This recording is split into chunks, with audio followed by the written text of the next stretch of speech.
बात पते की ब्रॉट यू बाय आरप्योर का हल्दी मसाला, मिर्च धनिया करे कमाल, सबका राजा आरप्योर मसाला। शुरुआत करते हैं आज मध्य प्रदेश की खबर के साथ। मध्य प्रदेश के भोपाल में किसानों ने मोहन सरकार के खिलाफ मोर्चा खोल दिया है। 100% एमएसपी पर मूंग खरीदने की मांग को लेकर जबरदस्त प्रदर्शन किया जा रहा है और नेशनल हाईवे को यहां पर जाम कर दिया गया। अब इसी के बाद पूरे इलाके में तनाव की स्थिति बन गई। दरअसल ये जो किसान है वो नर्मदापुरम से भोपाल में सीएम आवास का घेराव करने जा रहे थे, लेकिन इन्हें भोपाल बॉर्डर पर ही रोक दिया गया। इस बीच पुलिस की बैरिकेडिंग तोड़ते हुए प्रदर्शन आगे बढ़ने लगे। बैरिकेडिंग के ऊपर चढ़कर उससे आगे निकलने लगे। इस बीच पुलिस प्रदर्शनकारियों को रोकने की कोशिश करती दिखी। कुछ प्रदर्शनकारी अपनी गाड़ी आगे ले जाकर बढ़ने की कोशिश करने लगे, जिससे रोकने के लिए पुलिस को कड़ी मशक्कत करनी पड़ी। लगातार शांति बनाए रखने के लिए अनाउंसमेंट किया गया।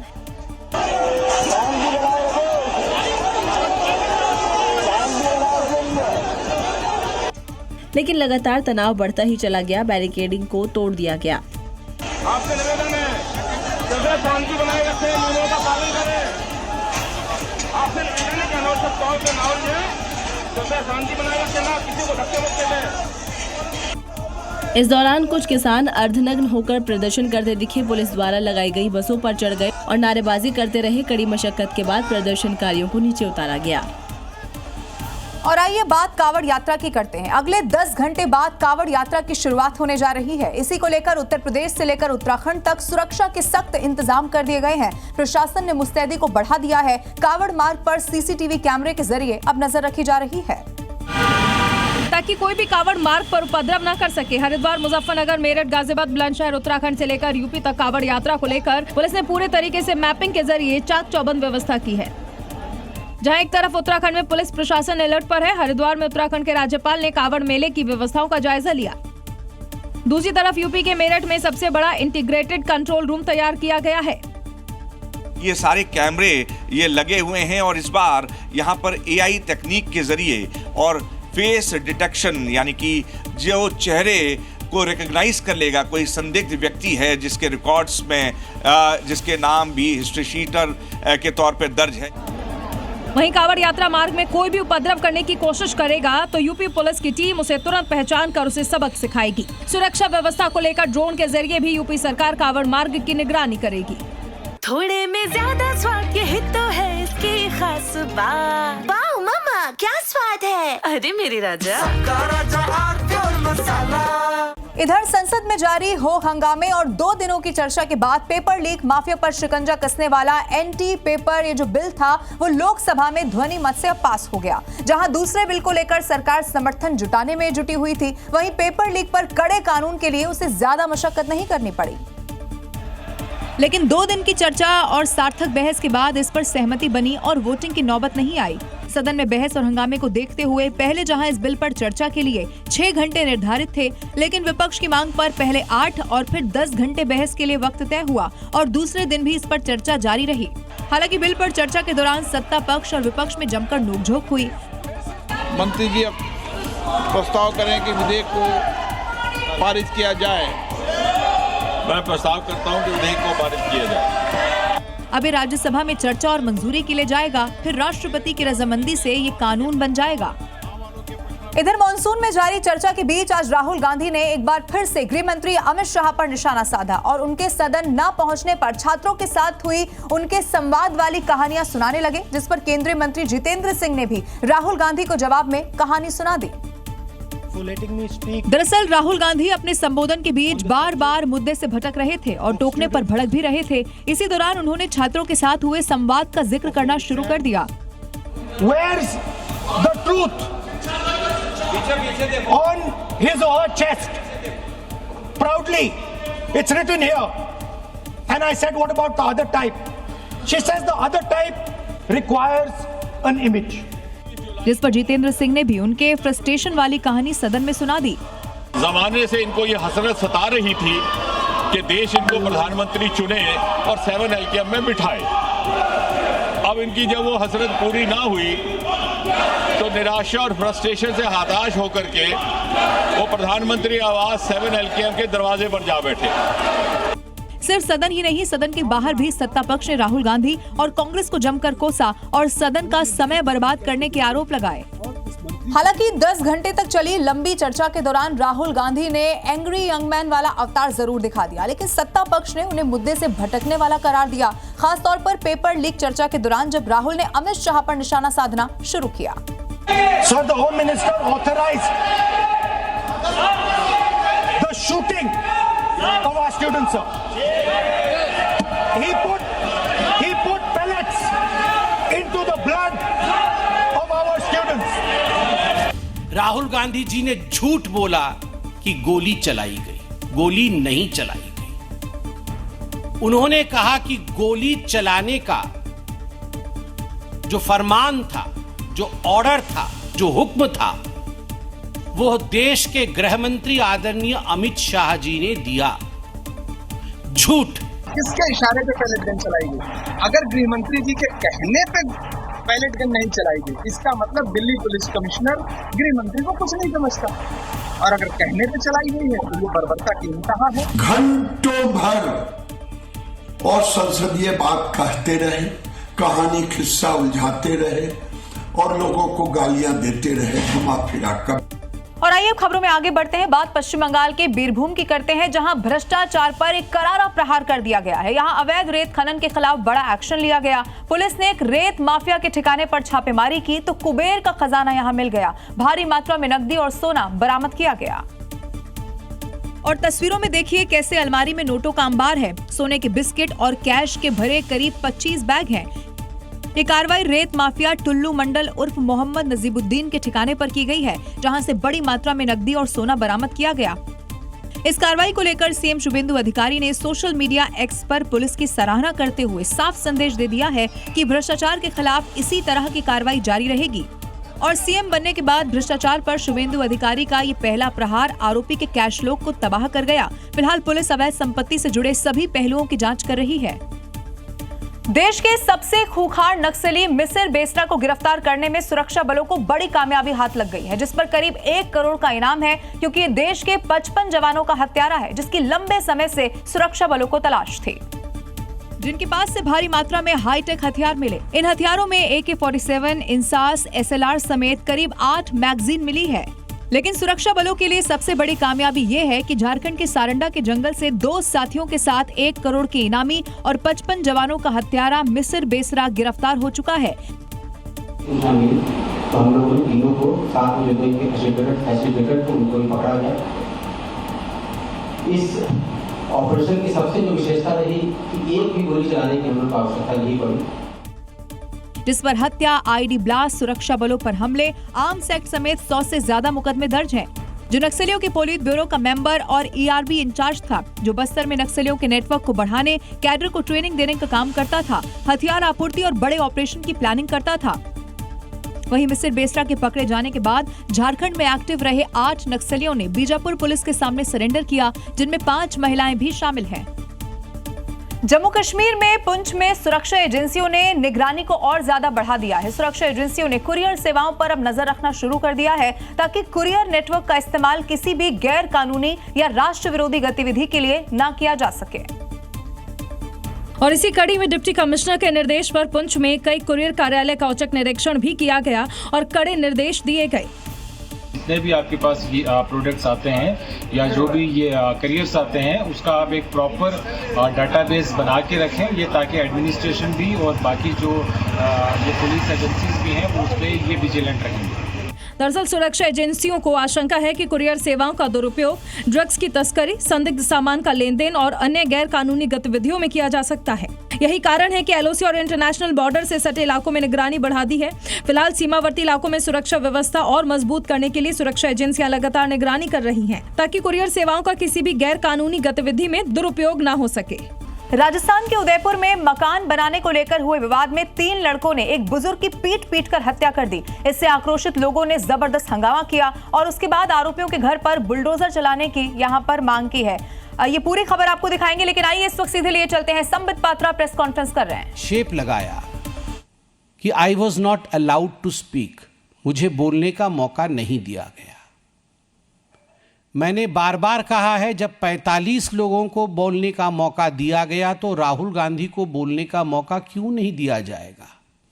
जब प्रियंका वाड्रा जी को बोलने का मौका दिया गया, प्रियंका वाड्रा जी ने भी कई आक्षेप लगाए, तो राहुल गांधी जी को बोलने का मौका क्यों नहीं दिया जाएगा? राहुल गांधी जी को पूरा मौका दिया गया, मगर राहुल गांधी जी बोल नहीं पाए। राहुल गांधी जी ने यह आरोप लगाए कि किरण रिजिजू जी ने और राजनाथ जी ने उनके बीच में बोला, उन्हें मौका मिला मगर राहुल जी को मौका नहीं मिला। पहली बात, किरण रिजिजू जी ने खड़े होकर 2 या 3 बार जो आपत्ति जताई वो वाजिब आपत्ति थी, और वह आपत्ति एक अनपार्लियामेंट्री शब्द इडियट को लेकर था, जो कि कानूनन रूल्स के हिसाब से आप सदन के पटल पे जिस शब्द का प्रयोग नहीं कर सकते हैं, उसको पार्लियामेंट्री अफेयर्स मिनिस्टर के नाते उन्होंने खड़े होकर उसकी स्पष्टीकरण दी। मगर किरण रिजिजू जी की अंगिमा भंगिमा, उनकी भाषा में शालीनता, विनम्रता और बहुत ठंडक थी।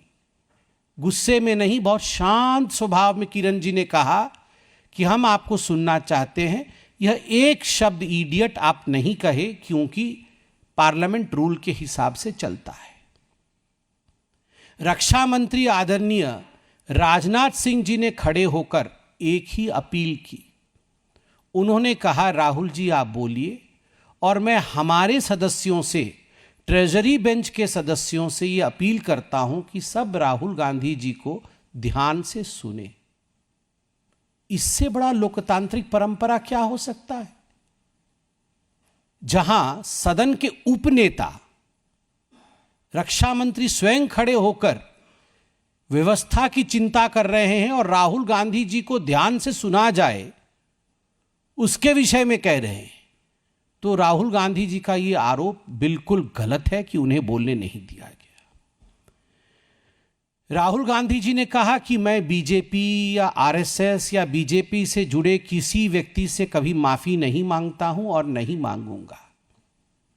अभी तो कुछ दिन पहले ही कोर्ट में शिवराज सिंह चौहान जी से माफी मांगा था, लिखित में माफी मांगा था कि मुझे प्लीज माफ कर दीजिए। और मुझे याद है, चौकीदार चोर है जो उन्होंने कहा था, सुप्रीम कोर्ट ने उनसे हलफनामे में एफिडेविट पर माफी मंगवाई थी। एफिडेविट हस्ताक्षर करके राहुल गांधी जी ने माफी मांगा था। तो राहुल गांधी जी, आप यहां माफी नहीं मांगते हैं माइक के सामने, मगर कोर्ट में जाके एफिडेविट देके आप माफी मांगते हैं। यह आपका कैरेक्टर है, यह हम भी जानते हैं कि आप माफी मांगते हैं, कोर्ट में मांगते हैं। गोल पोस्ट चेंज करना कोई राहुल गांधी जी से सीखे। दोबारा जाके मैंने सुना राहुल गांधी जी ने आज सदन में क्या कहा था। उन्होंने कहा सदन में कि स्टूडेंट्स वर शॉट एट, उनके ऊपर शूटिंग हुई, गोली चलाई गई, और इसका ऑर्डर गृह मंत्री जी ने दिया। भारतीय जनता पार्टी के तमाम नेताओं ने, इंक्लूडिंग आज माननीय जितेंद्र सिंह जी ने, जो कि रिप्लाई दे रहे थे सदन के पटल पर, पीयूष गोयल जी ने, किरण रिजिजू जी ने, और थोड़ी देर पहले से आधिकारिक रूप से भारतीय जनता पार्टी ने प्रेस कॉन्फ्रेंस करके ये स्पष्ट कर दिया कि गोली नहीं चली है, कोई फायरिंग नहीं हुई है। ये बिल्कुल स्पष्ट कर दिया गया है। कोई कारतूस हो तो आप दिखाइए, कोई बैलिस्टिक जांच रिपोर्ट आपके पास है तो आप दिखाइए। तो गोल पोस्ट चेंज कर दिया गया। तो ये जो गोल पोस्ट चेंज करने की आदत है, यह राहुल गांधी जी की पुरानी आदत है। और मैं एक बात फिर से, आई एम रीआइटरेटिंग, मैं फिर से उसे दोहरा रहा हूं कि जिस समय एक भीड़ होती है, एक प्रोटेस्ट होता है, उस समय लोकल एसडीएम जो वहां मौजूद होता है, सब डिविजनल मजिस्ट्रेट, उसके हाथ में ये क्षमता होती है कि तत्क्षणात क्या एक्शन लेना है। अगर परिस्थिति हाथ से बाहर जा रही है तो कितने फोर्स या कितने बल का प्रयोग करना है, इसका निर्णय वो एसडीएम वहीं के वहीं लेगा। तो राहुल गांधी जी ने जो कहा कि दिल्ली पुलिस गृह मंत्रालय के अंतर्गत आती है, उसका अर्थ ये नहीं है कि गृह मंत्री जी एक एक जगह पर जहां भीड़ इकट्ठी हुई है वहां पर वो ऑर्डर दे रहे हैं। आज राहुल गांधी जी ने अपने अभी के प्रेस वार्ता में कहा कि मैंने देखा अपने आंखों से सदन के अंदर कि गृह मंत्री जी पुलिस वालों से लगातार फोन पे बात कर रहे थे, जितेंद्र सिंह जी से लगातार फोन पे बात कर रहे थे। कैसे देखा? आप गृह मंत्री जी के कार्यालय के अंदर बैठे थे क्या? ये राहुल गांधी जी की आदत है। आप याद करिए मनोहर पर्रिकर जी से लेकर सुषमा स्वराज जी के लिए किस प्रकार राहुल गांधी जी ने झूठ बोला था कि राफेल को लेकर मनोहर पर्रिकर जी ने मुझे ऐसा कहा था, किसी विषय को लेकर मुझे सुषमा स्वराज जी ने ऐसा कहा था। बाद में मालूम पड़ा कि सारी बातें झूठी थी और आज कह रहे हैं कि मैंने देखा गृह मंत्री जी बात कर रहे हैं पुलिस से। कहां देखा? सदन में सीसीटीवी कैमरे लगे हुए हैं। आप बता दीजिए कहां देखा कि गृह मंत्री जी पुलिस वालों से बात कर रहे थे और कौन से पुलिस वालों से बात कर रहे थे फोन पे लगातार? आपने कहां देखा? और जैसे मैंने कहा, एसडीएम सब डिविजनल मजिस्ट्रेट और उससे ऊपर डिविजनल मजिस्ट्रेट, यह निर्णय उस स्थान का वहीं लिया जाता है। यह पूरे भारतवर्ष, केवल दिल्ली का नहीं, पूरे भारतवर्ष का प्रोविजन है। आज जो ऑपोजिशन की गारंटी कह के उन्होंने एक आह्वान किया है कि हम बच्चों को जस्टिस देंगे, न्याय देंगे। देखिए, बड़े स्पष्ट शब्दों से भारतीय जनता पार्टी के प्रवक्ता के नाते मैं कहना चाहता हूं कि हो क्या रहा है यहां। दो पक्ष हैं, पॉलिटिकल पक्ष की बात कर रहा हूं। एक पक्ष पॉलिटिकल गेन चाहता है। राहुल गांधी क्रेडिट चोरी चाहते हैं कि अच्छा, ये सीजेपी के लोग आए, ये जेनजी के हमारे साथी आए, उन्होंने आंदोलन कर लिया, ये हम कैसे पीछे छूट गए? ये काम तो ऑपोजिशन के नाते हमारा होना चाहिए था। चलो क्रेडिट चोरी करो। चलो, उन्होंने तो अपना आंदोलन समाप्त कर लिया, वो तो उठ गए, प्रोटेस्ट समाप्त हो गया, एक समझौता हुआ, हमारे नेता उनके नेता बैठे और समझौता हो गया। हमारा क्या होगा? हम पॉलिटिकल और राजनीतिक फायदा कैसे लेंगे? तो चलो, कुछ मुद्दों को उठा करके हम पॉलिटिकल माइलेज लेने की कोशिश करते हैं। तो ये क्रेडिट चोरी और पॉलिटिकल माइलेज का खेल खेलने का प्रयास राहुल गांधी कर रहे हैं और ये पूरे सदन के सत्र में यही करने की कोशिश करेंगे। और अंततोगत्वा मैं आज आपको स्पष्ट रूप से भारतीय जनता पार्टी का राहुल गांधी जी को लेकर और राहुल गांधी के सदन में दिए हुए वक्तव्य को लेकर जो मत है उसकी स्पष्टता रखता हूं, और वह है माफी मांगो राहुल गांधी। माफी मांगो राहुल गांधी। माफी इसलिए मांगो क्योंकि आपने भ्रम फैलाया। आपके भ्रम के कारण देश में फिर से अराजकता फिर से फैल जाए, इस प्रकार की कुचेष्टा करने की कोशिश आज आपने सदन में किया। सदन में वो फेल्योर हुआ तो अब आप बाहर कर रहे हैं। ये चलेगा नहीं। राहुल गांधी जी, आपको माफी मांगनी ही पड़ेगी और हम सब जो देश के हित में काम कर रहे हैं, हम सभी कहेंगे माफी मांगो राहुल गांधी।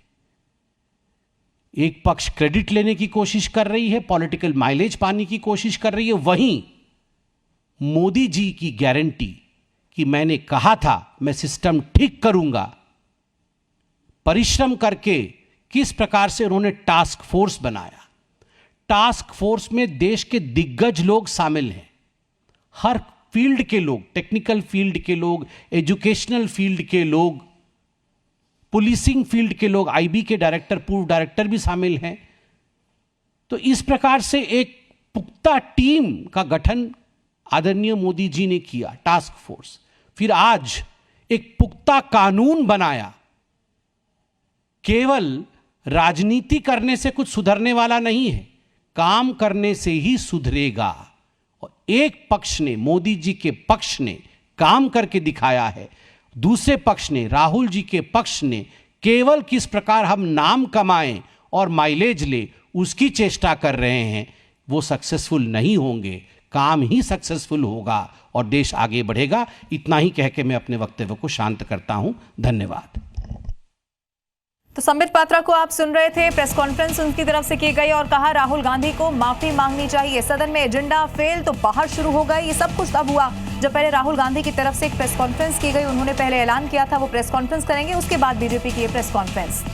तो पटना के इस्कॉन टेम्पल और उसके आसपास के इलाके में उस वक्त जबरदस्त हड़कंप मच गया जब वहां अचानक से ही 3 आतंकी घुस आए, जिसे देखकर वहां स्थानीय लोग सहम गए और तुरंत इसकी जानकारी एनएसजी कमांडो को दे दी गई। दरअसल इस आतंकी ने घुसने के साथ ही मंदिर के गेट पर खड़े गार्ड को गोली मारी और फिर एक एक करते आगे बढ़ने लगे। इन सब के बीच पीछे से आ रहे एक आतंकी ने बम फेंककर दहशत फैलाते हुए मंदिर के अंदर घुसने की कोशिश की, जिसके बाद एनएसजी जवानों ने मोर्चा संभाला और पूरे मंदिर परिसर को अपने कब्जे में ले लिया। 2-2 की टीम में एनएसजी के जवान मंदिर के अंदर घुसे और जवानों का टारगेट केवल आतंकियों का खात्मा था। ऑपरेशन के जरिए लगातार एनएसजी के जवानों ने पूरे एरिया में घेराबंदी कर लगातार एक्शन किया। दरअसल यहाँ मॉक ड्रिल किया जा रहा था। आतंकियों के घुसने और फिर एनएसजी के ऑपरेशन के जरिए मंदिर परिसर में सुरक्षा व्यवस्था को भी दुरुस्त किया गया। इस मॉक ड्रिल के जरिए आतंकी हमले के बीच मंदिर के गार्ड और वहां से कर्मचारी, मंदिर के पुजारी को भी खास निर्देश दिए गए थे ताकि ऐसी स्थिति में जरूरी कदम उठाया जा सके।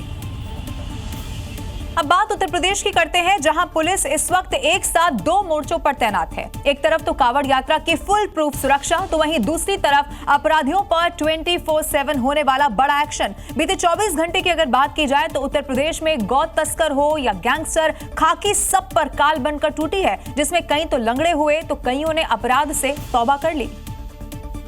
क्योंकि अपराध करना और पुलिस को चुनौती देना मतलब अपना पीतल वाला इलाज कराना। फिरोजाबाद से लेकर सुल्तानपुर और प्रतापगढ़ से लेकर गाजियाबाद और बागपत से इटावा तक योगी फोर्स ने अपराधियों का टिकट टू यमराज काट दिया है। फिरोजाबाद में बच्ची से दुष्कर्म के प्रयास और पॉक्सो एक्ट में वांछित एक वांटेड को पुलिस ने मुठभेड़ के बाद गिरफ्तार किया। बेटी और व्यापारी की सुरक्षा में सेंध लगाई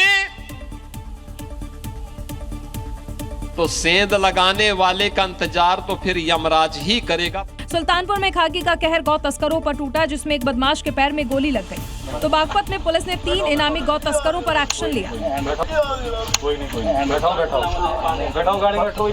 इटावा में जमीन विवाद में हत्या कर फरार चल रहे शख्स को पुलिस ने चलने लायक नहीं छोड़ा। मैंने अपने बाप का बदला लिया है। ऐसी ही कार्रवाई प्रतापगढ़ और गाजियाबाद में भी देखने को मिली। लगातार हो रही बारिश से उत्तराखंड में नदी नालों में ऐसा उफान आ चुका है कि स्थिति यह है, उसके सैलाब के आगे पहाड़ों की जिंदगी अब बेबस हो चुकी है। नदियों के बढ़ते हुए जलस्तर ने आसपास के लोगों के घरों के साथ साथ अब जो ऊपरी इलाके हैं उन पर स्थित कई मंदिरों को भी अपनी चपेट में ले लिया है। देखिए कैसे रुद्रप्रयाग की विश्व प्रसिद्ध कोटेश्वर महादेव गुफा अलकनंदा के उफान में डूब गई है। मंदिर परिसर में खौफनाक सैलाब बह रहा है। इन सब के बीच श्रद्धालु जान जोखिम में डालकर गुफा के भीतर जाने की जिद में हैं, जिन्हें रोक लिया गया। वहीं अलकनंदा के साथ मंदाकिनी नदी ने भी रौद्र रूप धारण कर लिया है, जिससे आसपास के कई मंदिर अब डूब चुके हैं। अब जरा त्यूणी में उफनती नदी का ये रौद्र रूप देख लीजिए, कैसे एक मंदिर किनारे से होते हुए सैलाब बह रहा है। टिहरी के घनसाली इलाके में भी भिलंगना और बाल नंदा नदी उफान पर आ चुकी है। रिहायशी इलाकों के बीचों बीच उफनती नदियों से लोग सहम गए हैं। उत्तराखंड के ऊपरी इलाकों में सैलाबी मंजर के बीच प्रशासन ने नदियों से दूर रहने और सतर्क रहने की अपील की है। उत्तराखंड के हरिद्वार की बात करते हैं, जहां उस वक्त हड़कंप मच गया जब कांगड़ा घाट पर गंगा नदी में नहाने गया एक कांवड़िया अचानक से ही बह गया और हाथ हिलाकर मदद की गुहार लगाने लगा। तेजा तेजा। जिसे देखकर एसडीआरएफ के एक जवान ने फौरन गंगा नदी में छलांग लगा दी। तेजा तेजा। एसडीआरएफ का जवान 10 सेकंड के अंदर ही कांवड़ियों तक पहुंच गया और फिर धीरे धीरे उसे किनारे तक ले गया और उफनती नदी से सुरक्षित बाहर निकाला। शाबाश। साइड लगा, साइड। कांवड़ियों को बचाने के बाद घाट किनारे खड़े लोगों ने ताली बजाकर एसडीआरएफ जवान की हौसला अफजाई की। वहीं कांवड़ियों को नदी के बाहर निकालने के बाद उसका मेडिकल चेकअप कराकर भेज दिया गया है। इसके साथ ही कांवड़ियों समेत तमाम लोगों से अपील है कि तेज बहाव और गहरे पानी में जाने से बचें और सुरक्षा निर्देशों का सख्ती से पालन करें। 30 जुलाई से सावन की शुरुआत हो रही है। ऐसे में शिव भक्तों का कांवड़ मेला जलाभिषेक के लिए कांवड़ लेकर अब निकल रहा है। इन्हीं में से एक शिव भक्त की नोटों की कांवड़ ने हर किसी का ध्यान अपनी ओर खींच लिया। जिसमें 10, 20, 50 और 100 के नोट लगाकर बड़ी खूबसूरती से कावड़ को सजाया गया है, जिसको एक मंदिर का आकार दिया गया और मोर पंख भी लगाए गए, जो लोगों का ध्यान अपनी ओर खींच रहा है। आए थे, हर साल आते हैं वो बाबा के नाम पे, तो हमें मंदिर में मतलब ये नोट जो वो देने थे किसी तरह, तो हमने कावड़ में लगा के अब जो ये नोट है मंदिर में दिए जाएंगे। तस्वीरों में देखिए एक एक करके कावड़िए इस कावड़ को लेकर बम भोले के जयकारे लगाते हुए आगे बढ़ रहे हैं, जबकि उनके पीछे पीछे एक कार चल रही है जो कि हरिद्वार से गंगा जल लेकर दिल्ली के हर्ष विहार से शिव मंदिर में जलाभिषेक करेंगे और फिर कावड़ में लगे नोटों को मंदिर में दान कर देंगे। इस कावड़ में करीब 50,000 के नोट लगे हैं। तो ये थी खबरें 7 बजे की। कल फिर होगी बात पते की। मुझे दीजिए इजाजत। नमस्कार। मीठा या नमकीन, चाहे जैसे खाओ, 100% सूजी से बनी आर प्योर वर्मिसेली, स्वादिष्ट, सेहतमंद हर रोज।